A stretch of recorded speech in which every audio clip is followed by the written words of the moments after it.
back to Flintstones Friday. Today we are reviewing the Tycoon, which this one is a fun one, and it goes a little different than they usually do, because, number one, this one's got a narrator, which, when else have the Flintstones ever used a narrator? This might be the only time. I don't know. If they've done it again, then it must be later in the series, and I haven't seen that, but this might be the only time they used a narrator, so you already know going in, this one's gonna be a little different, it's gonna be a little special.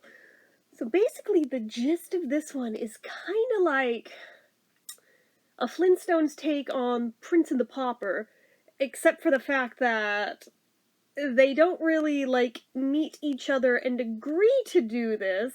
It kind of just happens, and neither of them is aware of what the other is doing. So, evidently, Fred has a doppelganger that he does not know about, and he is a super rich tycoon kind of dude. What was it, JW something, I can't remember the name offhand. Should have written it down. Regardless, it doesn't matter the name. He's supposed to be a total bigwig, hella rich tycoon guy, who's in charge of some kind of corporation, makes all the big decisions, this, that, and the other. And basically he has had it. He is just done with everything, done with everyone. He is just going to skip out on his job, leaves a message on his phone. It's a bird. They reused that same idea in the Flintstones live-action movie in the 90s, but anyway, leaves the message on the bird and splits.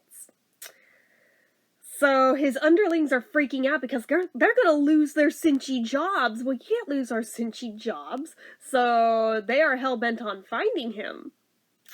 But instead they find Fred, who they think is him, initially. And they're like, what are you doing working in a quarry? Very funny joke, come on back now. And Fred insists he has no idea what they're talking about. My name is Fred, and I work here. I think it's also the first time we really see what it is that Fred does in the quarry. It's not quite the first episode where he's working there, but it's the first one where we really see what he does there.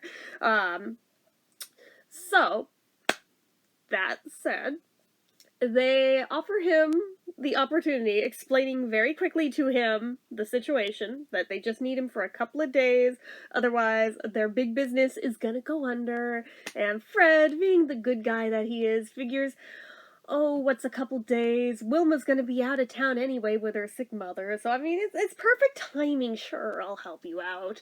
So he goes back with them. Meanwhile, the actual dude is out on the town, having a good old time, flashing his cash, being a total dick to everybody though, but just pretty much living his best life under the radar, or so he thinks.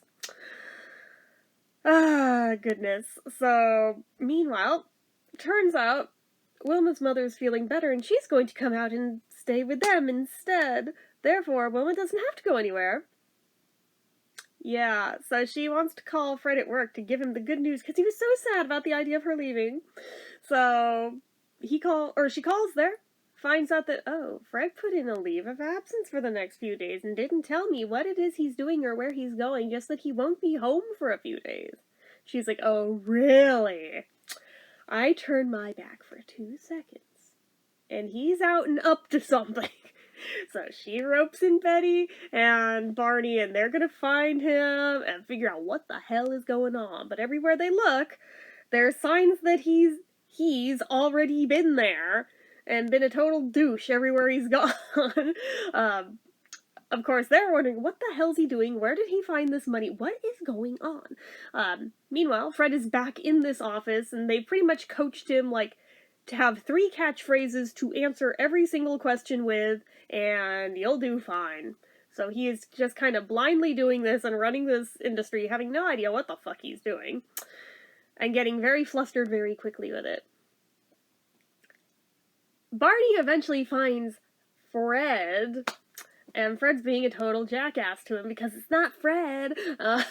And he reports back to the women. They're like, oh, hell no, basically. So they're going to go find him. Wilma's going to give him a piece of his mind. Yeah, and it doesn't go any better there either. At all. And basically, he pisses every last one of them off. They all still think this is Fred, though. So, of course, by the time when they've both decided, enough of this, I'm going back, now everybody's mad at Fred, and Fred has no idea what has gone on, or that the other dude has even been there. He just thinks he's gonna go home and tell Wilma this crazy story of what just happened. Yeah, it does not end so well for him. And it ends on that note. Yeah, it's like that. It's kind of an interesting take on the whole Prince and the Pauper kind of idea, and I like that they gave it a kind of twist and made it their own rather than using the same old tired trope that has been done a million times in, like, every series ever in the history of ever. So I appreciated it for that. I think it's a 5-star worthy episode. Personally, I think it's fun. I think you should watch it if you haven't seen it, or if you have seen it, revisit it, because it is a fun one. So, anyway, those are my thoughts. So, anywho, you know what to do. If you like this video, go ahead and give it a like. If you're not already and you'd like to be, click subscribe, hit that notification bell icon so you never miss an upload, leave comments down below. Make sure you're following my social media accounts, my Facebook fan page, my Twitter, my Instagram, my eBay, my Reddits, everything and more, it's all down below. And if you like what I do here on this channel and you'd like to help support it, the donation link, as always, is down in the description. Anyway, guys, till next time, see ya.